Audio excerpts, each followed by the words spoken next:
تو یہ بہت غیر معمولی جو ہے غزوہ تھا، غزوہ احزاب. اسی لیے اس غزوے کے بعد اس حوالے سے اللہ تعالیٰ نے اپنی کمنٹری ارشاد فرمائی، وہ سورۃ الاحزاب میں آئی، اور اسی نسبت سے اس کا نام سورۃ الاحزاب ہے. غزوہ بدر کے حوالے سے آپ نے سورۃ الانفال پڑھ کے دیکھ لیں، اور اسی طریقے سے غزوہ تبوک کے حوالے سے سورہ التوبہ پڑھ کے دیکھ لیں، اور یہ غزوہ خندق، غزوہ احزاب کے حوالے سے مسلسل 2 رکوع جو ہیں وہ اسی کے اوپر ہیں، آیت نمبر 19 سے لے کر 27 تک.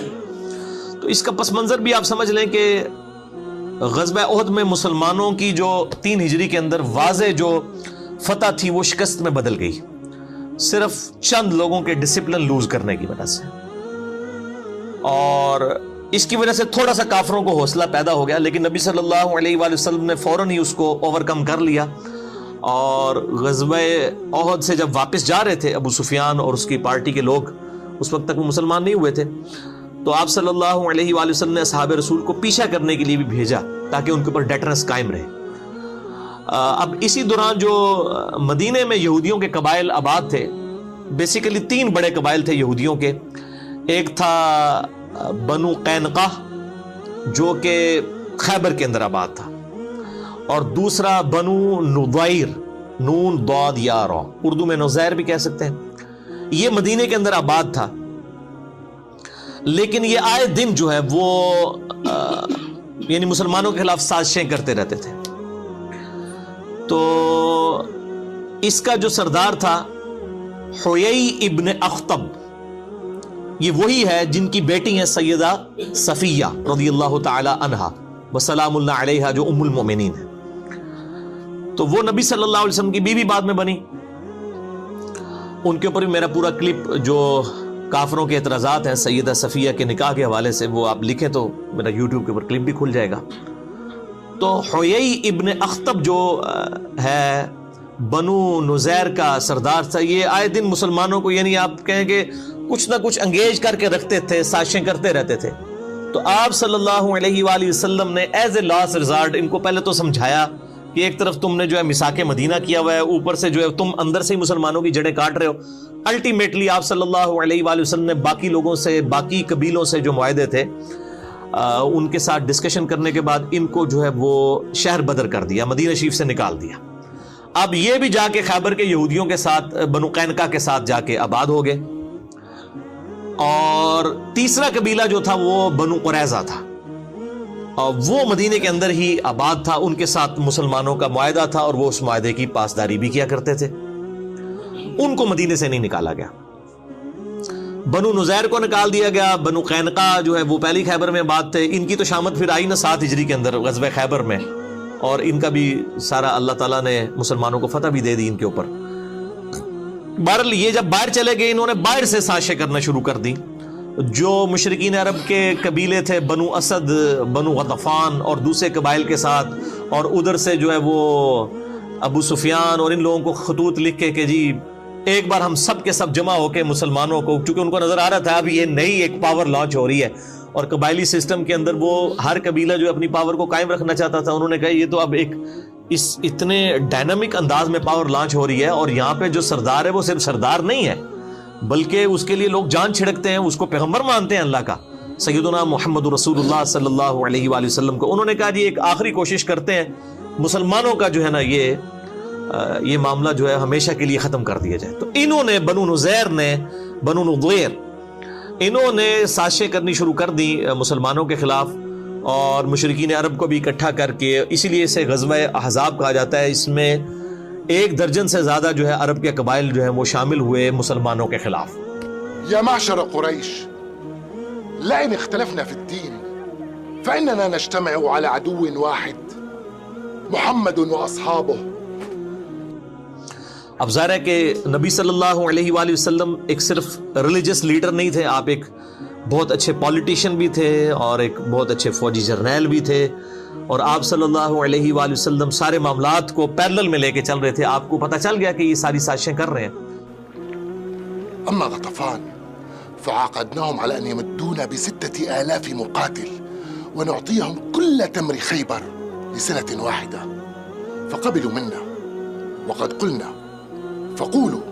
تو آپ صلی اللہ علیہ وآلہ وسلم نے صحابہ کرام علیہم رضوان سے اوس اور خزرج جو مین قبائل تھے مدینے کے، اوس کے سردار سیدنا سعد ابن معاذ اور خزرج کے سیدنا سعد ابن عبادہ رضی اللہ تعالی عنہما، ان سے مشورہ کیا اور باقی لوگوں سے مشورہ کیا کہ اب ہمیں کیا کرنا چاہیے. بہرحال کنسنسس کے ساتھ سیدنا سلمان فارسی رضی اللہ تعالی عنہ علیہ السلام، جو پرشین امپائر میں سے ہجرت کر کے فارس میں سے یہاں پہ آئے ہوئے تھے، انہوں نے مشورہ دیا کہ ہم وہاں پر جنگوں کے لیے اپنے مخالفین کا راستہ روکنے کے لیے خندق کھودتے ہیں. تو خندق کھود کر مدینہ کا دفاع کیا جائے، مدینے سے باہر نکل کے ان سے نہ لڑا جائے، کیونکہ یہ تعداد میں وہ 10,000 کے قریب تھے، مسلمان تو صرف 3,000 تھے. إنا كنا بأرض فارس إذا تخوفنا الخيل خندقنا عليها فلا تصل إلينا أو ننضحها بالنبل. تو ان 10,000 کا مقابلہ اس طریقے سے کرنا بہت مشکل ہے، اور پھر جغرافیکلی جو ہے وہ آپ سمجھ لیں کہ ان کی لوکیشن ایسی تھی مسلمانوں کی مدینہ شریف کی کہ شمال کی طرف ہی خندق کھودنی پڑی. باقی مسلمانوں کی پشت پہ یعنی جنوب والی سائیڈ کے اوپر اونچے اونچے پہاڑ تھے، اسی طریقے سے لیفٹ سائیڈ کے اوپر بھی جو ہے وہ یعنی مغرب کی طرف بھی چٹیل پہاڑ تھے، وہاں سے کوئی جنگی مہم روانہ نہیں کی جا سکتی تھی. اور اسی طریقے سے جو یعنی مغرب والی سائیڈ پہ، اور جو مشرق والی سائیڈ ہے اس کے اوپر قبائل آباد تھے جن کے ساتھ مسلمانوں کے معاہدے تھے. انہی قبائل میں سے ایک بنو قریظہ بھی تھا. یہاں سے بھی خطرہ کوئی نہیں تھا کہ یہاں سے کوئی حملہ کرے گا، یہاں پہ ان کے بڑے بڑے قلعے تھے، الا یہ کہ کوئی قبیلہ یہاں سے بد عہدی کر دیتا، اور وہی ہوا، بنو قریظہ نے بد عہدی کر دی. ما خبر نمي إلينا أحقا تهمون بنقض عهدكم مع رسول الله؟ من رسول الله؟ لا عهد بيننا وبين محمد ولا عقد. قتلكم الله. أما كنت والأوس أحلافكم ندفع عنكم ونحفظ ذمتكم. یعنی مسلمان بالکل سیف تھے، صرف شمال والی سائیڈ کے اوپر انہوں نے ایک خندق کھودنی تھی. اور اس حوالے سے آپ نے یہ پورا نقشہ اگر وغیرہ دیکھنا ہو تو جو مولانا مودودی رحمہ اللہ تعالیٰ نے تفہیم القرآن لکھی ہے وہ کمال ہے. انہوں نے ساتھ ساتھ ساری چیزیں یہ اس کانٹیکسٹ میں بیان کی ہیں. اور اگر آپ نے پریکٹیکلی چیز دیکھنی ہے تو عمر سیریز دیکھیں. میں بار بار کہتا ہوں قطر والوں نے اتنا بڑا کام کر دیا ہے کہ پوری اسلامک ریولوشن نبی صلی اللہ علیہ وآلہ وسلم کے اعلان نبوت سے 6 سال قبل سے سٹارٹ کر کے سیدنا عمر رضی اللہ تعالیٰ عنہ علیہ السلام کو سینٹرڈ کرتے ہوئے رومن اور پرشین امپائر کے گرنے تک ٹل سیدنا عمر کی شہادت تک، یہ پوری ویڈیو ریکارڈنگ 30 ایک ساتھ میں عمر سیریز انگلش سب ٹائٹل کے ساتھ آ چکی ہے. بلکہ ایک ادھ کلپ ہم نے جو ہے وہ اردو میں بھی اس کو سب ٹائٹل کے ساتھ چڑھایا تھا. یوٹیوب والے تو اس کو بین کر دیتے ہیں کاپی رائٹس کی وجہ سے. باقی فیس بک پہ الحمدللہ ملینز آف پیپل تک وہ ہمارا کلپ پہنچا ہے. اور وہ ایک واقعہ سیدنا عمر کی زندگی کا ہم نے اس میں جو ہے وہ اسی میں سے فلم میں سے نکالا تھا. بہت کمال کام کیا. اور اس فلم کے جو کنسلٹنٹ کوئی عام نتھو خیرے لوگ نہیں ہیں، بلکہ انٹرنیشنل لیول پہ جو مسلمانوں کے علماء ہیں، یوسف القرضاوی صاحب مفتی اعظم قطر، 90 سال کے قریب ان کی عمر ہے. مولانا مودودی رحمہ اللہ تعالیٰ کا جنازہ بھی انہوں نے پڑھایا تھا. اور ان کے شاگرد ہیں ڈاکٹر علی سلابی، جنہوں نے سیدنا ابوبکر، عمر، عثمان و علی رضی اللہ عنہم اجمعین پہ اتنی موٹی جو ہے عربی میں کتابیں ان کی بایوگرافی پہ لکھی ہیں. اور آج دارالاسلام پبلیکیشن انہی کتابوں کو اردو میں ٹرانسلیٹ کر کے وہ مارکیٹ میں لے کے ہیں. ڈاکٹر علی سلابی، ان کی عمر تقریباً 55 سال کے قریب ہے. یہ یوسف القرضاوی کے شاگرد ہیں. یہ 2 بڑے ہسٹورین اور ورلڈ لیول پہ مسلمانوں کے علماء ہیں جن کی کنسلٹنسی کے ساتھ یہ عمر سیریز جو ہے وہ بنائی گئی ہے تاکہ اس میں کوئی غلط چیز نہ ہو لانچ. بہرحال اس میں یہ پوری ریولوشن آپ کو نظر آئے گی. اور یہ غزوہ خندق والا معاملہ بھی انہوں نے پورے کا پورا اس میں یعنی فلمایا ہے. تو سیدنا سلمان فارسی رضی اللہ تعالیٰ عنہ علیہ السلام کے مشورے کے ساتھ خندق کھودی گئی. کافی چوڑی خندق تھی. ایون یعنی گھوڑے کو بھی اگر کوئی ضرب لگا کے بھگا کے بھی اس کو پار کرنا چاہتا تو پار نہیں کر سکتا تھا. اور آج بھی مدینہ شریف میں اس خندق کے کچھ آثار موجود ہیں. جو لوگ یعنی مدینہ شریف کی ہسٹوریکل جگہوں کا وزٹ کرنا چاہتے ہیں، وہ مسجد نبوی کے باہر ٹیکسی ڈرائیورز کھڑے ہوتے ہیں، وہ آپ کو ان جگہوں کے اوپر لے جاتے ہیں. ابھی بھی اس خندق کے کچھ آثار باقی ہیں.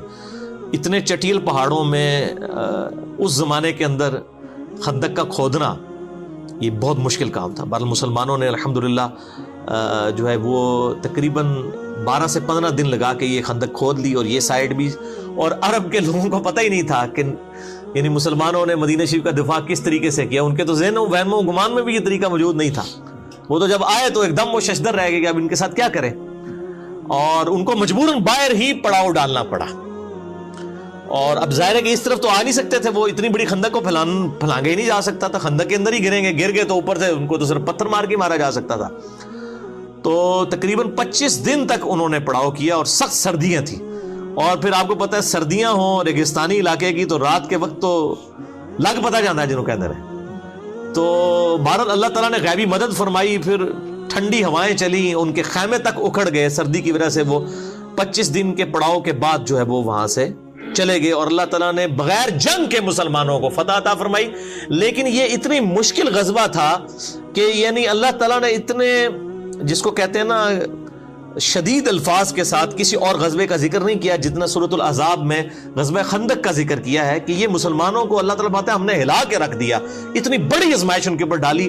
اور یہاں پر مومنین اور منافقین کا فرق بالکل ظاہر ہو گیا، کیونکہ موت سامنے نظر آ رہی تھی. تو منافقین جو ہے وہ ان کا نفاق کھل کے ان کی زبانوں سے نکلنا شروع ہو گیا. اسی کا ذکر آپ ان آیات میں سنیں گے بھی کہ یار یہ تو نبی صلی اللہ علیہ وسلم نے اور اللہ نے نعوذ باللہ ہمارے ساتھ جھوٹے جو ہے وہ وعدے کیے تھے، اور یہ تو جناب موت ہمارے گلے پڑ گئی ہے، ہماری بیویاں بھی پیچھے مطلب وہ بے آسرا ہو جائیں گی، اور ہمارے لیے تو ٹوائلٹ جانا مشکل ہو گیا ہے. اور یہ نبی جو ہے میں کہہ رہا ہے کہ رومن اور پرشین امپائر گریں گی، کیونکہ وہ دلائل النبوہ امام بیہقی کی کتاب میں آتا ہے نا، مسند احمد میں بھی آتا ہے کہ ایک اسی خندق کے موقع پر ایک پتھر نہیں ٹوٹ رہا تھا، بہت بڑا پتھر.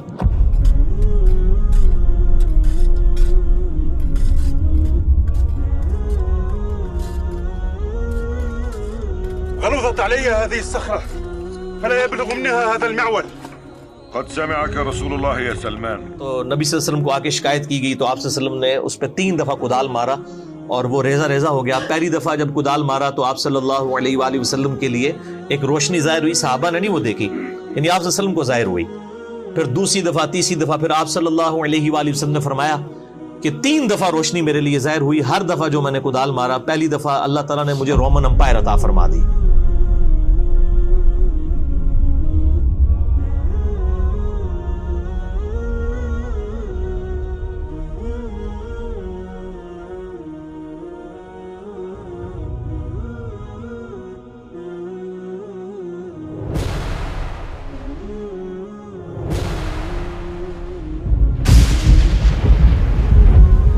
اس کے خزانے جو ہیں وہ اللہ تعالیٰ نے مجھے عطا فرما دیے. دوسری دفعہ مارا فرمایا اللہ نے مجھے پرشیا بھی عطا فرما دیا، دوسری سپر پاور بھی گئی. اور تیسری دفعہ فرمایا اللہ نے مجھے یمن بھی عطا فرما دیا. اور منافقین جو تھے اوپر سے کلمہ گو مذاق اڑا رہے تھے کہ ہم تو ٹائلٹ جانے سے مجبور ہوئے ہیں، اور یہ پیغمبر ان کو کہہ رہا ہے کہ رومن اور پرشین امپائر گرے گی. یہاں تو یہ ان عرب کے قبائل کا مقابلہ نہیں کر پا رہے، تو یہ رومن اور پرشین امپائر کیسے یعنی گرائیں گے؟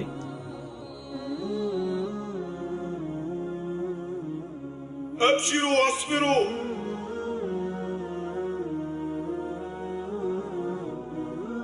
فوالله ما يبلغ القوم منا شيئا فإن رسول الله قد ضرب صخرة مستغلظة 3 ضربات لمعت معها 3 برقات وكان يبتسم في كل مرة.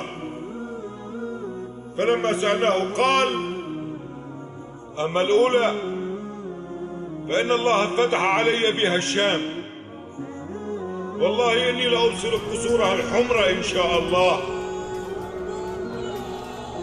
أما الثانية فأعطيت بها مفاتيح فارس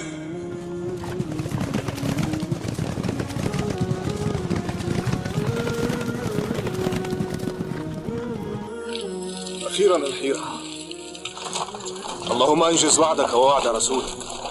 فوالله لقد سمعته يبشر بها أول ما جهر بدين الله وهو مستند بظهره إلى الكعبة يد الناس وهم بين مصدق ومكذب ومستهزئ.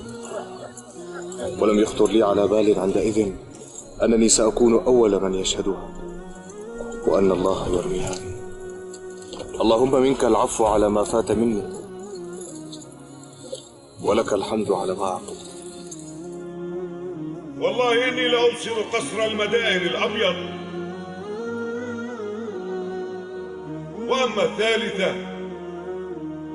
فأعطيت بها مفاتيح اليمن والله إني لأبصر أبواب صنعاء من مكاني هذا، فإن كنتم مؤمنين حقا وصدقتم رسولكم فما يغركم اليوم ما تلقون، وقد علمتم علم اليقين ما جعل الله لكم في قابل الأيام. صدق عمر والله لقد كان الذي قال. حالانکہ یہ 5 ہجری کا واقعہ ہے، 12 سال کے اندر رومن اور پرشین امپائر گر گئی تھی. یہ اللہ تعالیٰ کی ایک غیر معمولی مدد تھی نبی صلی اللہ علیہ وآلہ وسلم اور آپ کے جانثار صحابہ کرام علیہم رضوان کے ساتھ. تو بہرحال اس خندق کو کراس نہیں کر سکتا تھا. بہرحال ایک شخص تھا عمر ابن عبد ود، یہ عرب کا ایک مشہور جو سمجھ لیں کہ آپ جنگجو انسان تھا. اس کے بارے میں مشہور تھا کہ یہ 100 آدمیوں سے اکیلا لڑ سکتا ہے، اتنی تیز یہ تلوار چلاتا تھا، اور یہ کسی میدان جنگ میں کبھی اس کو مات نہیں ہوئی تھی. جب بھی کسی سے لڑا اس نے اس کو قتل کیا. اور یہ یعنی 90 سال اس وقت اس کی عمر ہو چکی ہوئی تھی. یہ بھی مشرکین عرب کی طرف سے مسلمانوں کے لیے کے خلاف لڑنے کے لیے آیا. اس نے جو ہے وہ اپنے گھوڑے کو جو ہے وہ ایڑی لگائی اور خندق پھلانگ کے دوسری طرف آ گیا. اب آ کے وہ للکار رہے کہ کوئی ہے آ کے میرا مقابلہ کرے. کسی کی جرت نہیں ہوئی کہ وہ شخص کے سامنے آئے، کیونکہ اس شخص کے سامنے آنے کا مطلب موت تھا. 3 دفعہ اس نے للکارا. نبی صلی اللہ علیہ وسلم کے صحابہ میں سے صرف سیدنا علی تھے جنہوں نے 3 دفعہ اٹھ کے اس کا مقابلہ کرنے کے لیے چیلنج کو قبول کیا، لیکن 3 دفعہ نبی صلی اللہ علیہ وسلم نے ان کو ہاتھ سے پکڑ کے بٹھا دیا کہ تم نے نہیں اٹھنا. ظاہر ہے وہ سیدنا علی کی ایک فضیلت باقی لوگوں کے اوپر ظاہر کرنی تھی کہ یہ اتنی دلیری دکھا رہا ہے، اور کوئی شخص نہیں اٹھا. 3 دفعہ سیدنا علی اٹھے، لیکن نبی صلی اللہ علیہ وسلم نے بازو سے پکڑ کے بٹھا دیا. اب سیدنا علی کوئی اپنی بہادری کی وجہ سے نہیں اٹھ رہے تھے، ان کی جو اندر جو ایک پیشن اور ایمان کا لیول تھا نا، وہ یہ تقاضا کرتا تھا کہ ایسی کی تیسی اس کی. تو بہرحال 3 دفعہ بھی جب اس نے کہا تو نبی صلی اللہ علیہ وآلہ وسلم نے سیدنا علی کو یعنی روانہ کیا. اور سیدنا علی کی اس وقت آپ دیکھ لیں عمر کتنی تھی، آلموسٹ 28 سال، 27 یا 28 سال عمر تھی. یہ اس وقت کا واقعہ. من يبارز؟ يا عمرو إنك قد كنت عاهدت الله ألا يدعوك رجل من قريش إلى إحدى خلتين إلا أخذتها منه. أجل. تو اب وہ جب سامنے آیا تو سیدنا علی کے جو والد تھے ابو طالب، ان کے ساتھ اس کی دوستی تھی عمر ابن عبد ود کی. اور اس نے کہا کہ یار تو کیوں میرے ہاتھوں مرنا چاہتا ہے، تو کسی اور کو بھیجو، میں تمہارے ساتھ لڑائی نہیں کروں گا. تو سیدنا علی نے کہا کہ نہیں، میں تیار ہوں، جب تم نے چیلنج کیا ہے تو میں مقابلے کے لیے آ گیا ہوں. تو اس نے کہا کہ میں ہر شخص کو جو ہے نا وہ 3 دفعہ مہلت دیتا ہوں اس حوالے سے کہ وہ اپنی 3 کوئی موت سے پہلے خواہشات کا اظہار کر دے، کیونکہ اس نے مرنا تو ہے میرے ہاتھوں، تو 3 خواہشات کا اظہار کر سکتا ہے، تو میں اس کی 3 خواہشات پوری کر دوں. تو سیدنا علی نے کہا کہ میری پہلی خواہش یہ ہے کہ تو کلمہ پڑھ کے مسلمان ہو جا. فإني أدعوك إلى الله ورسوله وإلى الإسلام. لا حاجة لي بذلك. فإني أدعوك إلى النزال. لما يا ابن أخي؟ فوالله ما أحب أن أقتلك. لكني والله أحب أن أقتلك. ٹھیک ہے، یہ دیکھیں نا تربیت کیا ہوئی ہے. غزوہ خیبر کے موقع پر بھی جب سیدنا علی کو نبی صلی اللہ علیہ وسلم نے بھیجا تو اس وقت بخاری مسلم میں آتا ہے کہ علی پہلے ان کو دعوت دینا، اگر تیری وجہ سے ایک شخص کو بھی ہدایت مل گئی تو تیرے لیے سرخ اونٹوں سے بہتر ہے. تو عمر ابن عبد ود نے کہا کہ نہیں، میں تو ایمان تو نہیں قبول کروں گا. تو دوسرا سیدنا علی نے کہا کہ دوسری میری خواہش یہ ہے کہ تم لوگ واپس چلے جاؤ. کیوں لڑائی کے اوپر آمادہ ہوتے ہو اور اپنے آپ کو بھی مشکل میں ڈالا ہوا ہے، ہمیں بھی مشکل میں ڈالا ہے، واپس چلے جاؤ. تو اس نے کہا ہم تو لڑنے کے لیے آئے، واپس کیوں جائیں. اور تیسری خواہش پھر سیدنا علی نے کہا کہ میرے ساتھ لڑائی کرنے کے لیے تیار ہو جاؤ. یہ تیسری خواہش سیدنا علی نے کی. ٹھیک ہے، تو بہرحال ایک وار کے اندر ہی اس کا کام تمام کر دیا سیدنا علی رضی اللہ تعالیٰ عنہ نے، اور اس کو جہنم واصل کر دیا عمر ابن عبد ود کو. یہ بہت بڑا ایک واقعہ تھا، اور اس کی اتنی ڈیٹرس پڑی مشرکین عرب کے اوپر کہ ان کے پاؤں پھر لڑکھڑا گئے. پھر کسی نے جرت نہیں کی دوبارہ خندق کو کراس کرنے کی، کیونکہ ظاہر ہے جب ان کا سب سے بڑا جرنیل جس کے اوپر ان کو مان تھا تو وہ ایک 27 سال کے لڑکے کے ہاتھوں مارا جاتا ہے. ظاہر ایک ینگ ایج کا بندہ. تو وہ پھر اللہ تعالیٰ کی طرف سے غیبی مدد بھی آ گئی. یعنی موسم کی سردی، پھر خیموں کی وجہ سے اکھڑنا، خیموں کا اکھڑنا، ہواؤں کے چلنے کی وجہ سے یہ سارے کے سارے معاملات ہوئے. اسی دوران اللہ تعالیٰ نے غیبی مدد مسلمانوں کے ساتھ اس حوالے سے کی کہ بنی جو غطفان تھا اس میں سے ایک شخص تھا نعیم بن مسعود رضی اللہ تعالیٰ عنہ علیہ السلام، انہوں نے اسلام قبول کر لیا.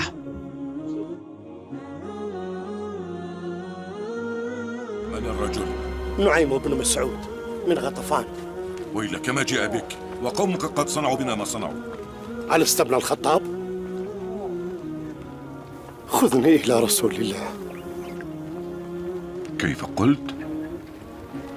مسلم أنت؟ لیکن انہوں نے اپنے اسلام کا اظہار کسی سے نہیں کیا.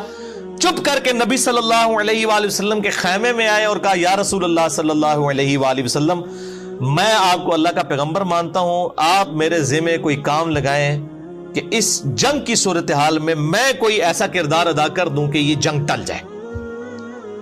اور اس نے ایک یعنی مشورہ سامنے رکھا. اور ظاہر ہے کہ جنگ تو ہے ہی دھوکے کا نام. صحیح بخاری و مسلم میں احادیث موجود ہے. ظاہر ہے کہ وہ جنگ کے اندر یہ معاملات کرنے پڑتے ہیں. بال یہ جو کہا جاتا ہے نا محبت اور جنگ میں ہر چیز جائز ہے، یہ غلط ہے. محبت تو غیر محرم عورت کے ساتھ بغیر نکاح کے رشتے کے ویسے ہی حرام ہے.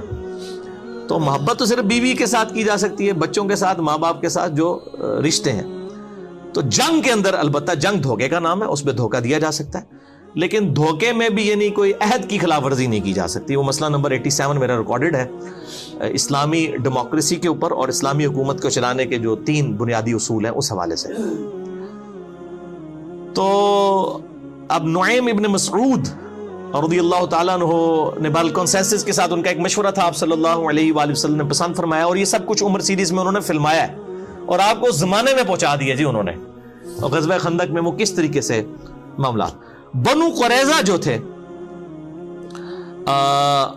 ان کو جو ہے وہ مشرکین عرب نے اور یہودیوں نے مل کے کہا کہ بھئی ہم نے جنگ تو جیتی جانی ہے، تو تم لوگ جو ہے نا ہمارا ساتھ دو اور نبی صلی اللہ علیہ وسلم کے ساتھ بد عہدی کرو، اس طرح سے ہمیں انٹر ہونے دو تاکہ جو ہے وہ ہم ان کو ختم کریں، اس کے بعد مدینے کے حاکم تم بن جاؤ گے. انہوں نے جو ہے وہ بد عہدی کر دی مسلمانوں کے ساتھ. اور ظاہر ہے یہ سیدھی سیدھی مسلمانوں کی موت تھی ان کا بد عہدی کرنا، کیونکہ پھر تو وہاں سے کافر جب انٹر ہو جاتے تو مسلمان اس کے لیے تیار ہی نہیں تھے. یعنی یہ سائیڈ تھی آپ سمجھ لیں مشرق والی، شمال کی طرف خندق کھودی بھی تھی، مشرق کی طرف بنو قریظہ اور باقی قبائل تھے، اور مغرب والی سائیڈ کے اوپر اور پیچھے جنوب اس طرف چٹیل پہاڑ تھے، یہاں سے تو خطرہ نہیں تھا. بنو قریظہ کی بد عہدی جو ہے نبی صلی اللہ علیہ وآلہ وسلم تک خبر پہنچ گئی کہ یہ تو مطلب اندر خانے کچھ کر رہے ہیں. آپ صلی اللہ علیہ وآلہ وسلم نے جو ہے وہ سعد ابن عبادہ کو اور کچھ اور لوگوں کو، ابو عبیدہ ابن جرح کو، ان لوگوں کو بھیجا کہ جا کے یہ یعنی تحقیق کرو. اور پھر آپ نے فرمایا کہ دیکھنا یہ ڈائریکٹلی مجھے ہی آ کے کان میں بتانا، اگر مسلمانوں کو پتہ چلا کہ انہوں نے بد عہدی کی ہے تو شاید ان کے حوصلے پست نہ ہو جائے. تو آپ صلی اللہ علیہ وآلہ وسلم کو انہوں نے اشارتاً آ کے بتا دیا کہ یہ تو انہوں نے بد عہدی کر دی ہے. تو اسی دوران اللہ تعالیٰ نے غیبی مدد کی نعیم ابن مسعود والی رضی اللہ تعالیٰ عنہ. ان کو ابھی لوگوں کو نہیں پتا تھا کہ مسلمان ہو چکے ہیں. انہوں نے کیا کیا، یہ بنو قریظہ کے پاس چلے گئے اور ان کو جا کے کہا کہ دیکھو میں تمہارا بڑا ہمدرد ہوں، تم سے میری پہلے کی دوستی ہے. اب ان کو نہیں پتا یہ مسلمان ہو چکے ہیں، اور دیکھو تم نے یہ جو نبی صلی اللہ علیہ وسلم کے ساتھ یعنی محمد کے ساتھ صلی اللہ علیہ وآلہ وسلم، نبی تو نہیں انہوں نے کہا ہوگا، بد عہدی کی ہے، تو ان تک یہ بات پہنچ چکی ہے. اور یہ دیکھ لینا کہ یہ قریش کے ہیں، الٹیمیٹلی قریشیوں نے قریش کا ہی ساتھ دینا ہے، ابو سفیان وغیرہ نے. جنگ اگر یہ لوگ ختم ہو گئی، جنگ اسٹیبلش نہ ہوئی، یہ واپس چلے گئے، تو پیچھے مسلمانوں نے تمہارا کچومر نکال دینا ہے. تو اس کا حل یہ ہے، اور یہ اندر سے انہوں نے پلان کر لیا ابو سفیان نے اور مسلمانوں نے مل کے اس حوالے سے، یعنی ان کو دل ان کا اس طرف سے انہوں نے کھٹا کیا. تو اس کا حل یہ ہے کہ تم جو ہے وہ مشرکین عرب سے یہ کہو کہ اپنے 8-10 جو سردار ہیں نا وہ ہمارے حوالے کرو رہن کے طور پر. فلا تقاتلوا مع القوم حتى تأخذوا منهم رهنا من أشرافهم يكونون بأيديكم ثقة لكم على أن تقاتلوا معهم محمدا حتى تناجزوه. قد أشرت بالرأي. کیونکہ کل کو تم لوگ تو چلے جاؤ گے, مسلمانوں نے پیچھے ہمارا چومر نکال دینا ہے, کیونکہ ہماری بد عہدی کی خبر پہنچ چکی ہے, اور بد عہدی کے اوپر ظاہر ہے کہ نہیں چھوڑا جائے گا. اس وقت تو قبائل کی سیدھی سیدھی موت تھی, کیونکہ دونوں میں سے ایک کی موت ہو سکتی تھی نا بد عہدی کی وجہ سے. تو انہوں نے مشورہ پسند کیا, اور ادھر اسی نعیم ابن مسعود نے جا کے مشرکین عرب سے کہہ دیا کہ بھائی یہ دھیان رکھنا, تم یہ بنو قریظہ کے لوگ جو ہیں تمہارے سردار, یہ نہ ہو کہ تم سے کوئی مانگ لے. انہوں نے اندر خانے محمد صلی اللہ علیہ وسلم سے پہلے ہی معاہدہ کیا تھا, یہ تمہیں اوپر سے کہہ رہے ہیں ہم عہد کی پاسداری توڑ دیں گے.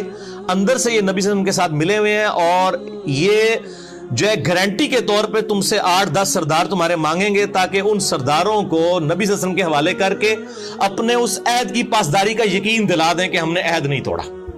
دونوں طرف انہوں نے ڈیفرنٹ ورژن دیے. بس وہی ہوا جناب, وہ جب پہنچے وہاں پہ سردار مانگنے کے لیے تو وہ انہوں نے کہا لو جی یہ تو گل بالکل صحیح نکلی ہے. انہوں نے کہا تسی سردار لے کے مار چھڑنے ساڑھے سردار, تو ہم نے سردار نہیں دینے. ولسنا مع ذلك بالذين نقاتل معكم محمدا حتى تعطون رهنا من رجالكم يكونون بأيدينا ثقة حتى نناجز محمدا. صدقنا نعيم ولا والله لا ندفع إليهم رجلا واحدا من رجالنا. الآن ثبت لنا صدق نعيم بن مسعود. لا والله لا نقاتل معهم حتى يعطون رهنا. اس کی وجہ سے ان کی آپس میں کنفیوژن ہوئی, اور وہ بنو قریظہ والا معاملہ جو ہے وہ ٹھپ ہو گیا. ان کو پتہ چل گیا کہ یار یہ تو مطلب واقعی تو چلے جائیں گے, پیچھے ہماری شامت آ جائے گی. اور اسی دوران پھر دوسری غیبی مدد آئی, جو سردیوں میں ٹھنڈی ہوائیں چلیں اور ان کے خیمے اکھڑ گئے, اور ظاہر ہے کہ ان کے پاس جو راشن تھا وہ بھی ختم ہونا شروع ہو گیا. بل مسلمان بھی بہت تکلیف سے گزر رہے تھے, ان تکلیف کا ذکر ابھی ان آیات کے اندر آئے گا.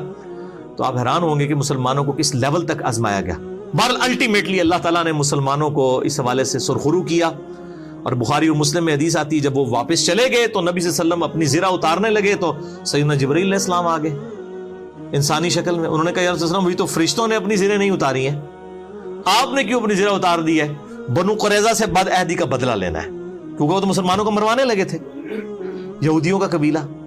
تو آپ صلی اللہ علیہ وآلہ وسلم نے فرمایا, بخاری اور مسلم دونوں میں موجود ہے, آپ نے فرمایا کہ اب تم لوگ, آپ نے سیدنا علی کو اور کچھ اور اصحاب کو لشکر دے کر روانہ کیا, اور حکم فرمایا کہ عصر کی نماز نہیں پڑھنی مگر بنو قریظہ میں جا کر. يا معشر المسلمين يا معشر المسلمين إن الله قد أمر نبيه ألا يضع السلاح حتى يسير إلى بني قريظة. من كان سامعا مطيعا فلا يصلين العصر إلا في بني قريظة. اور یہ وہی حدیث ہے جس میں نے پہلے بھی کئی دفعہ بیان کیا کہ صحاب کے 2 گروہ ہو گئے, عصر کی نماز قضا ہو رہی تھی, کچھ لوگوں نے راستے میں پڑھ لی, کچھ لوگوں نے وہاں جا کے مغرب کے وقت میں عصر پڑھی کہ نبی علیہ السلام کا حکم تھا. بیسیکلی تو آپ یہ کہنا چاہ رہے تھے جلدی وہاں پہنچو, لیکن بعد میں آپ صلی اللہ علیہ وآلہ وسلم نے کسی کو کوئی اس پہ قدغن نہیں لگائی. جنہوں نے ظاہری حدیث کے اوپر الفاظ پہ عمل کیا ان کو بھی مطلب ان پہ بھی کوئی گرفت نہیں کی, اور جنہوں نے اس کی تھیم کو فالو کیا کہ راستے میں نماز پڑھ لی اور قضا نہیں ہونے دی, ان کو بھی کچھ نہیں کہا. بہرحال وہاں پر پہنچ گئے. اب بنو قریظہ کے لوگ, اب ظاہر ہے ان کو پتا تھا انہوں نے کیا حرکت کی ہوئی ہے. انہوں نے کہا کہ ہمیں نبی صلی اللہ علیہ وآلہ وسلم کا فیصلہ قبول نہیں ہے, ہمارے ساتھ اگر کوئی ثالثی والا کردار کرنا ہے اس حوالے سے تو سعد ابن معاذ جو اوس کے سردار ہیں, چونکہ وہ مدینے کے رہنے والے تھے, ان کے ساتھ ان کی دوستی بھی تھی زمانے جاہلیت کی. انہوں نے کہا کہ سعد ابن معاذ ہمارے لیے لینیٹ ویو رکھیں گے, حالانکہ وہ نبی صلی اللہ علیہ وآلہ وسلم سے فیصلہ کرواتے تو شاید ساروں کو ہی چھوڑ دیا جاتا, زیادہ زیادہ شہر بدر کر دیا جاتا ان کو. آپ صلی اللہ علیہ وآلہ وسلم کی طبیعت میں شفقت کا پہلو غالب تھا. بالوں نے خود اپنی موت کو آواز دی. سعد ابن معاذ جو تھے ان کو اس دوران گھٹنے میں تیر لگا ہوا تھا, بہرحال وہ اسی حالت میں, اور اسی میں انہوں نے دعا کی تھی کہ اے اللہ اگر آج کے بعد مشرکین عرب مسلمانوں پر چڑھائی نہیں کریں گے تو اے اللہ اسی زخم کو میرے لیے کھول دے اور شہادت کا باعث بنا دے کہ میں نے نبی صلی اللہ علیہ وسلم کا جتنا دفاع کیا اس حوالے سے مشرکین عرب کے خلاف میں نے جو ہے وہ حضور کا ساتھ دیا. اور یہی وہ شخص ہے سعد ابن معاذ جس کی وجہ سے مدینے میں نبی صلی اللہ علیہ وسلم اسٹیبلش ہوئے تھے. دعوت اللہ ان ابقى شيئا من حرب قریش ان يبقيني لها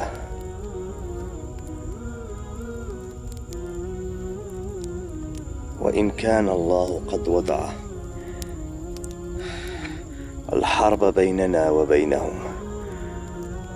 أن يجعلها لي شهادة. اور بعد میں ان کا زخم بھی وہ گھٹنے کا کھل گیا اور وہ شہید ہو گئے اسی زخم میں.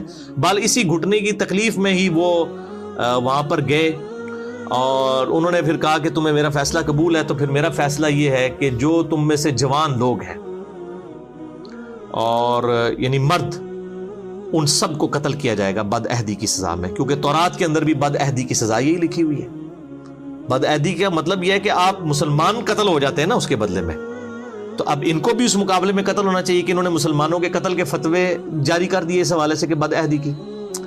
اور عورتوں کو اور بچوں کو، اور بچے ایسے کہ یعنی جو بہت چھوٹے بچے ہیں جن کے زیر ناف بال نہیں اگے ہوئے، جو بلوغت کی عمر تک نہیں پہنچے ہوئے، ان بچوں کو جو ہے وہ مسلمان قیدی بنا لیں گے اور ان کے مال کو بھی. اور اس کو پھر قرآن پاک میں اللہ تعالیٰ نے سورۃ الاحزاب کے اندر انڈورس بھی کر دیا. تو بہرحال مطلب وہ ہزاروں یہودی ایک دن کے اندر قتل کیے گئے، ان کو بد عہدی کی سزا ملی. اور اس واقعے کو آؤٹ آف کنٹیکسٹ آج کافر جو ہیں وہ مسلمانوں کے خلاف نبی صلی اللہ علیہ وآلہ وسلم کے کریکٹر کے حوالے سے پیش کرتے ہیں کہ جی دیکھیں اتنے یہودیوں کو ایک دن میں قتل کیا گیا، لیکن ایک پوری اس کے پیچھے تھیم ہے. آج بھی جو غدار ہیں ان کی سزا ساری حکومتوں کے اندر قتل ہی ہوتی ہے، اور انہوں نے تو اس بڑے لیول کی غداری کی ہے کہ مطلب مسلمان سارے کے سارے مارے جاتے ہیں. اگر یہاں سے اللہ تعالیٰ بر وقت اپنے نبی صلی اللہ علیہ وآلہ وسلم کو غیبی خبر نہ دیتا، وحی کی تائید نہ حاصل ہوتی، تو ظاہر الٹیمیٹلی یہ سزا ہونی تھی اور ان کی اپنی شریعت کے مطابق سزا دی گئی. تو یہ بد عہدی کی سزا والا جو معاملہ تھا یہ کفار کے ساتھ ہوا تھا، مسلمانوں کے ساتھ نہیں ہوا تھا. مسلمانوں کے ساتھ جب اس طرح کے معاملات ہوتے ہیں تو نہ ان کی عورتوں کو لونڈیاں بنایا جاتا ہے، نہ ان کے مردوں کو غلام بنایا جاتا ہے. اور اس کی واضح مثال جو ہے وہ جنگ جمل، صفین اور نہروان ہے. سیدنا علی رضی اللہ تعالیٰ عنہ علیہ السلام نے تینوں جنگوں کے اندر اپنے مخالفین کو شکست فاش دی ہے، لیکن نہ تو کسی کی عورت کو اپنا غلام بنایا ہے، نہ کسی کے مرد کو غلام بنایا ہے، نہ اس طریقے سے. اور ایون بعد میں بھی آپ رضی اللہ تعالیٰ عنہ نے علیہ السلام ان کے وظیفے بھی اسی طریقے سے جاری رکھے، چاہے جمل کے لوگ ہوں، صفین کے ہوں، نہروان کے ہوں. اس حوالے سے آپ رضی اللہ تعالیٰ عنہ علیہ السلام جو ہے وہ امت کے لیے ایک رول ماڈل ہے. تو مسلمانوں کے جو مسلمانوں کے ساتھ معاملات ہیں ان کا معاملہ الگ ہے، کفار والا معاملہ الگ ہے. اس طرح کے آؤٹ آف کانٹیکسٹ چیزوں کو پیش کرنے سے بعض اوقات اسلام کے لیے بدنامی کا مسئلہ بن جاتا ہے. اس لیے میں نے اب اس کو بنو قریظہ کے حوالے سے یہاں پہ آیات بھی آ جائیں گی، تو یہ پوری کی پوری نٹ شیل میں نے آپ سمجھ لیں کہ سب کچھ بیان کر دیا. میں آخر میں پھر یہ کہوں گا کہ جو نعیم ابن مسعود رضی اللہ تعالیٰ عنہ کی جو حکمت سامنے آئی، اسی طریقے سے جو اللہ تعالیٰ نے غیبی مدد فرمائی اس موسم کی تبدیلی کی وجہ سے، پھر خندق والا معاملہ، یہ ساری کی ساری چیزیں اگر آپ نے فزیکلی دیکھنی ہے اور آپ اس زمانے میں پہنچنا چاہتے ہیں تو آپ عمر سیریز ضرور دیکھیں. اس کے اندر یہ ساری ایون وہ خندق توڑنے والا، پتھر کے توڑنے والا اور رومن اور پرشین امپائر والی جو خوشخبری ہیں وہ والا سین بھی انہوں نے نبی صلی اللہ علیہ وسلم کو تو نہیں دکھایا، انہوں نے باقی اصحاب کو انہوں نے سب کو دکھایا اور کمال وہاں تک پہنچا دیا. جی وہ لگتا ہے کہ انسان وہاں پہ موجود ہے. یہ بہت بڑی خدمت کی ہے. میں کہتا ہوں عرب کے لوگوں میں بجلی بھر دی ہے عمر سیریز نے، اور اس کا جو ٹیسٹ ہے وہ عربی میں ہونا ہے. اسی لیے دیکھیں یوٹیوب نے غائب کر دی عمر سیریز، یوٹیوب کے اوپر سے بین کر دیا اس کو. بہر الحمدللہ وہ مطلب مختلف ویب سائٹس کے اوپر موجود ہے، آپ ڈاؤن لوڈ کر سکتے ہیں انگلش سب ٹائٹل کے ساتھ. ہے تو عربی کے اندر ہے لیکن انگلش سب ٹائٹل کے ساتھ اویلیبل ہے. اب اردو کی ڈبنگ والا معاملہ آپ کو پتہ ہے، انڈیا پاکستان بنگلہ دیش کے علماء جو ہیں ان کی ایک خاص ایک چیزوں کو، یعنی یہ تو پہلی دفعہ آپ کو پتہ اسپیکر آیا تو شیطانی آواز کی اونچ اسپیکر تو تھلے ہی نہیں لیندے. وہ اسی طریقے سے کیمرے کا مسئلہ ہو، تصویروں کا مسئلہ ہو، ان کا آپ ایٹیچیوڈ شروع کا دیکھیں اور بعد میں ان کی کیا حالت ہوتی ہے کہ کیمرے سے نیچے نہیں اترتے. تو انشاءاللہ تعالیٰ یہ معاملات بھی ان کو آہستہ سے سمجھ آئیں گے. ان کو 25-30 سال کے بعد چیزیں سمجھ آتی ہیں. میں نے دیکھا ہے تقریباً اتنا گیپ ہے ان کو چیز سمجھ آنے میں.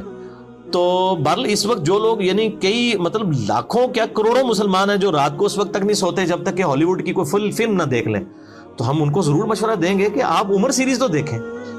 As far as picturisation is concerned کسی بھی ہالی ووڈ کی فلم سے وہ کم فلم نہیں ہے. انہوں نے واقعی اس زمانے میں پہنچا دیا ہے اور ملینز آف ڈالر خرچہ کر کے قطر والوں نے اہل سنت ہیں اور اہل سنت کے علماء کی کنسلٹیشن کے ساتھ ڈاکٹر علی سلابی اور یوسف القرضاوی اور باقی علماء ان کی کنسلٹیشن کے ساتھ یہ ویڈیو بنی ہے. انگلش جس کو آتی ہے وہ سب ٹائٹل کے ساتھ اس کو روک کے دیکھ سکتا ہے، انجوائے کرے گا. آپ عربی بھی آپ کی بڑی امپروو ہوگی، اور عربی بھی انہوں نے وہ قرآنک عربی جو ہے وہ بادیہ نشین عربک والوں کی عربی استعمال کی ہے، وہ آپ کو ٹیسٹ فیل ہوتا ہے، آپ کو لگتا ہے آپ قرآنک عربی سن رہے ہیں. پھر جو ایک عربیوں کا سٹائل ہے، عربی یا پٹھان، ان دونوں میں ایک چیز کامن ہے، یہ آپس میں نارمل گفتگو بھی کر رہے ہو نا تو تیسرے بندوں کو آپس میں لڑتے ہوئے دکھائی دیتے ہیں. یہ ان کا نیچرل سٹائل ہے گفتگو کرنے کا. ابھی آپ عربی دیکھیں نا، بڑا تیز تیز اونچی آواز میں بولنا، حالانکہ وہ نارمل گفتگو کر رہے ہوتے ہیں. اس طرح ہمارے جو کے پی کے جو لوگ ہیں ان کو بھی آپ دیکھیں گے تو انہوں نے وہی کلچر اڈاپٹ کیا ہے. یہ طارق جمیل والا سٹائل نہیں تھا صحابہ کرام علیہم رضوان کا گفتگو کرنے کا آپس میں، عرب سٹائل وہی تھا. آپ دیکھیں سیدنا عمر کا بھی، اور وہ تو سارے مطلب ڈائلاگ جو انہوں نے لکھے ہیں وہ تو حدیث کی کتابوں میں موجود ہے. وَيْحَكَ تیرا ستیہ ناس ہو. یہ یعنی ان کی ایک آپ سمجھے تکیہ کلام ہوا کرتا تھا جب بھی کوئی اس طرح کی چیزیں یعنی رپورٹ ہوئی ہیں. جیسا کہ سیدنا عمر کا انہوں نے دکھایا کہ جب وہ شہادت کے زخم میں تھے تو سیدنا مغیرہ ابن شعبہ نے وہاں پہ مشورہ دے دیا کہ آپ اپنے بیٹے عبداللہ بن عمر کو اپنے بعد خلیفہ نامزد کر دیں. اور یہ مغیرہ ابن شعبہ رضی اللہ تعالیٰ عنہ جنہوں نے حضرت معاویہ کو بھی یزید کو ولی عہد بنانے کا مشورہ دیا تھا، تو اور انہی کے غلام نے سیدنا عمر کو بھی شہید کیا تھا. تو انہوں نے اس زخم میں جب یہ بات کی تو پھر سیدنا عمر نے وَيْحَكَ، ٹھیک ہے تباہ و برباد ہو جا تو، تیری ہلاکت ہو، تو اس طرح کے مشورے مجھے دے رہا ہے. نبی صلی اللہ علیہ وسلم کوئی بادشاہ تو نہیں تھے، وہ تو اللہ کے پیغمبر تھے. أدلك عليه يا أمير المؤمنين، استخلف ولدك عبد الله بن عمر. قاتلك الله، والله ما أردت الله بهذا. لا أرب لنا في أموركم، وما حمدتها فأرغب فيها لأحد من أهل بيتي. تو آپ نے پھر 6 رکنی کمیٹی بنائی جو صحیح بخاری میں آتا ہے، سیدنا علی، عثمان، طلحہ، زبیر، سعد بن ابی وقاص، عبد الرحمن بن عوف رضی اللہ عنہم اجمعین، اور 7واں بندہ عبداللہ بن عمر کو مشورتاً شریک کیا اور کہا کہ اس کو کسی نے خلیفہ نہیں چننا، ان 6 میں سے کسی کو چننا ہے. ولكني جعلتها شورى. في 6 مات رسول الله وهو عنهم راض، عثمان وعلي وطلحة والزبير وعبد الرحمن بن عوف وسعد بن أبي وقاص، فليجتمعوا في بيت أحدهم ويتشاوروا ثم يختاروا منهم رجلا. بہرحال یہ ایک پوری ڈیٹیل، یہ ساری چیزیں جو ہیں وہ عمر سیریز کے اندر انہوں نے فلمائی ہوئی ہیں، جسے شوق ہے تو ضرور دیکھیں. أيما رجل منكم ولي هذا الأمر فليتق الله ولا يحمل قومه على رقاب المسلمين، أوصيه بالمهاجرين الأولين خيرا أن يعرف لهم سابقتهم، وأوصيه بالأنصار خيرا فيقبل من محسنهم ويتجاوز عن مسيئهم، وأوصيه بأهل الأمصار خيرا فإنهم ردء العدو وجبات الفيء،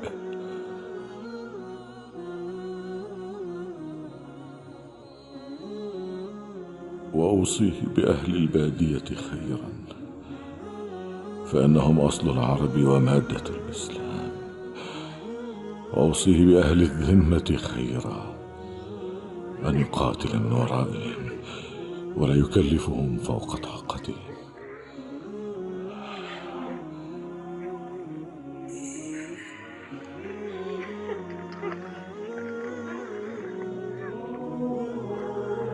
وأناشدكم الله إلا ترحمتم على جماعة المسلمين فأجللتم كبيرهم ورحمتم صغيرهم ووقرتم عالمهم، ولا تضربوهم فيذلوا ولا تستأثروا عليهم بالفيء فيغضبوا، ولا تجعلوا المال دولة بين الأغنياء منكم، ولا تغلقوا أبوابكم دون الناس فيأكل قويهم ضعيفهم. هذه وصيتي إلى من يخلفني، وأشهد الله عليه.